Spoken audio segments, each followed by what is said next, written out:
Hello and welcome everyone to my YouTube channel Hunger Rush with Ashi. Today I have brought for you all aranchini or rice balls. These are delicious to taste and can be had as an anytime snack. Do let me know how you like this recipe. Let's start. To make the aranchini balls, I have taken around 1.5 cup of leftover rice. I have warmed this up a little bit. Into this I will add half a large potato boiled and mashed. Half a large potato I have boiled and mashed. Into this I will add that. এরপরে আমি অর্ধেক বড় একটা আলু অর্ধেকটা সেদ্ধ করে এর মধ্যে দিয়েছি, তার সাথে 1.5 কাপ মতো আগের দিনের ভাত মানে কালকের ভাত আমি দিয়ে দিয়েছি। এর মধ্যে আমি একটা বড় পেঁয়াজ একদম ফাইনলি কুচো করে দিয়ে দিয়েছি।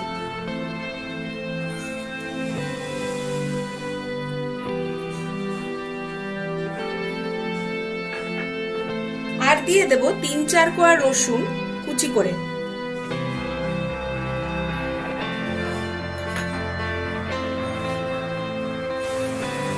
Into this I will add 1/8, a little more than 1/8 or rather 1/4 teaspoon of chili powder, half teaspoon salt,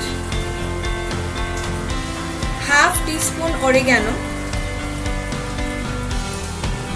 and 1/4 teaspoon black pepper. And then I will mix this all together. এবার আমি সবটা ভালো করে মিশিয়ে নেব।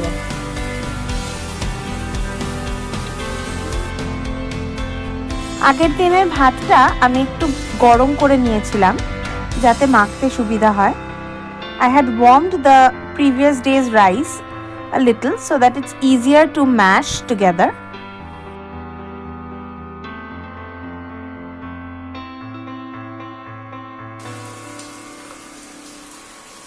See, my rice balls can be formed, but they are still very loose.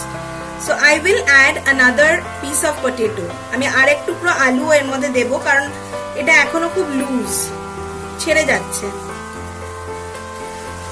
আমি আরো দুটো স্লাইস আলু এর মধ্যে দিয়ে দিলাম, মানে I have used 1 large potato to make this.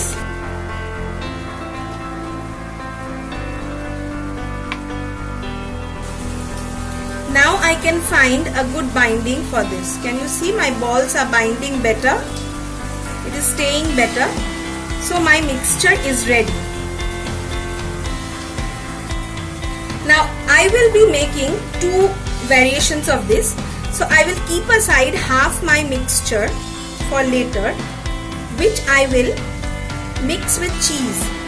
আমি এর অর্ধেকটা মিশ্রণ একটা আলাদা পাত্রে তুলে রাখছি কারণ আমি এটা দুভাবে করব। অর্ধেকটাতে আমি চিজ দেব আর অর্ধেকটাতে দেব না। তো যে অর্ধেকটায় চিজ দেব সেটা আমি সরিয়ে রাখলাম। এবার আমি এইগুলো থেকে বলের আকৃতিতে প্রথমে গড়ে নেব। এরকম ভাবে একটা করে বল বানিয়ে নিতে হবে। দেখবেন যেন বলটা খুব আটো হয়, নালে ছেড়ে যাওয়ার সম্ভাবনা থাকবে। আমার বলটা একটা রেডি হয়ে গেছে। এরকম ভাবে আমি যে কটা বল এ থেকে হয় এইরকম ছোট ছোট সাইজের করে নেব। খুব বড় হবে না, খুব ছোট হবে না। I will shape the rest of the balls now from this mixture.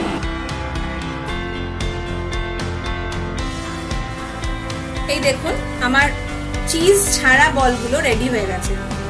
These are my cheeseless aranchini balls. The ones without cheese. Now I will make the mixture of the one with cheese. For that I have kept aside this mixture যেটা আমি এর মধ্যে দিয়ে দেব। যে আলাদা করে রাখা মিশ্রণটা aranchini বলের সেটা আমি রেখেছিলাম, সেটা আমি এবার এই বড় বোলটায় নিয়ে নেব আমার মিশ্রণটা বানাতে সুবিধা হবে বলে। I will add 1 cube of cheese that I have grated together. And I will mix this with this. এটার সাথে আমি ভালো করে মিশিয়ে নেব। চিজটা।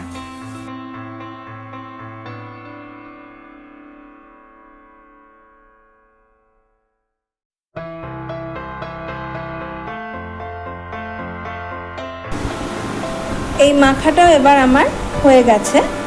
এবার আমি এটা থেকে বাকি বলগুলো তৈরি করে নেব। I will now make the balls from this cheese mixture. এখানে আমার চিজ দেওয়া বলগুলো রেডি হয়ে গেছে। মোট কথা দুটো ধরনের দুই ভাবে আমি যে ভাগ করেছিলাম, দুটো থেকেই আমার 7টা করে 14টা বল রেডি হয়ে গেছে। এবার যেটা আমি করব হচ্ছে, আমি এবার এগুলোকে ময়দার ব্যাটারে ডিপ করে ফ্রাই করব। তার জন্য আগে ময়দার ব্যাটারটা আমরা বানিয়ে নেব। To make the batter, I will add 2 tablespoons of flour, 2 table চামচ ময়দা আমি নিয়ে নিলাম একটা বড় বোলে। তার সাথে 1/4 টিস্পুনের একটু কম গোলমরিচ গুঁড়ো, 1/8 টিস্পুন সল্ট।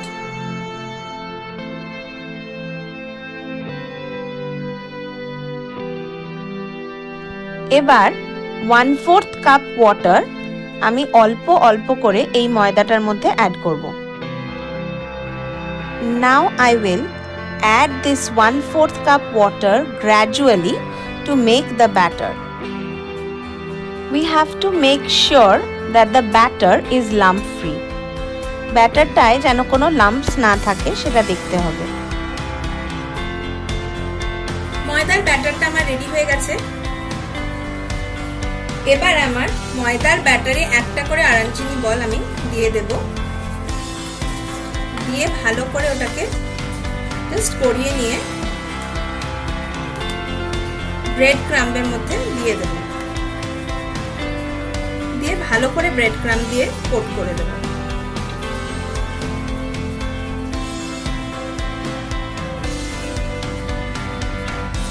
আমার আরাঞ্চিনি বল ফ্রাই করার জন্য একদম রেডি। এইরকম ভাবেই আমি বাকি বলগুলো রেডি করে নেব। আমার সবকটি বল কোট করা হয়ে গেছে, দেখতেই পাচ্ছেন।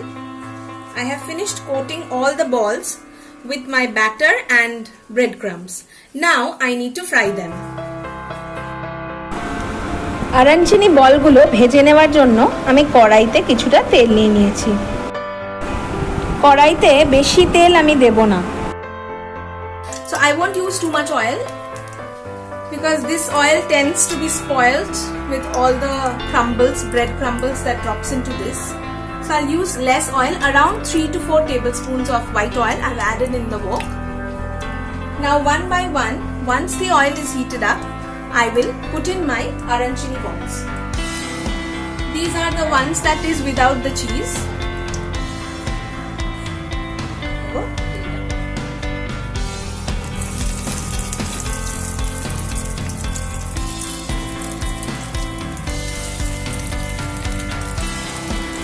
মিডিয়াম হাই আছে এটা ভাজতে হবে। আমি দুটো দুটো করেই ভাজবো, বেশি ভাজবো না একসাথে। এগুলো একটু লাল লাল করে ভেজে নিতে হবে।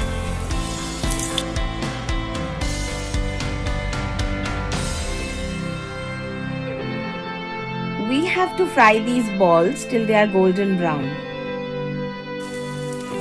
এগুলো আমি একটা প্লেটে টাওয়েল দিয়ে নিয়েছি, টিস্যু পেপার, সেটাতে এর উপরে তুলে নেব। I will take these fried balls, arancini balls, onto a paper towel so that it absorbs all the excess oil. আমরা এইভাবেই বাকি বলগুলো ভেজে নেব। And here are my arancini balls. Arancini balls or rice balls. We'll serve it with some ketchup.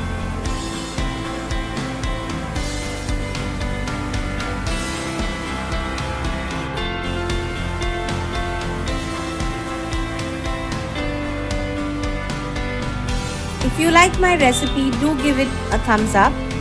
Don't forget to share and subscribe to my channel. and let me know in the comment section below how you like this recipe. Thank you for watching.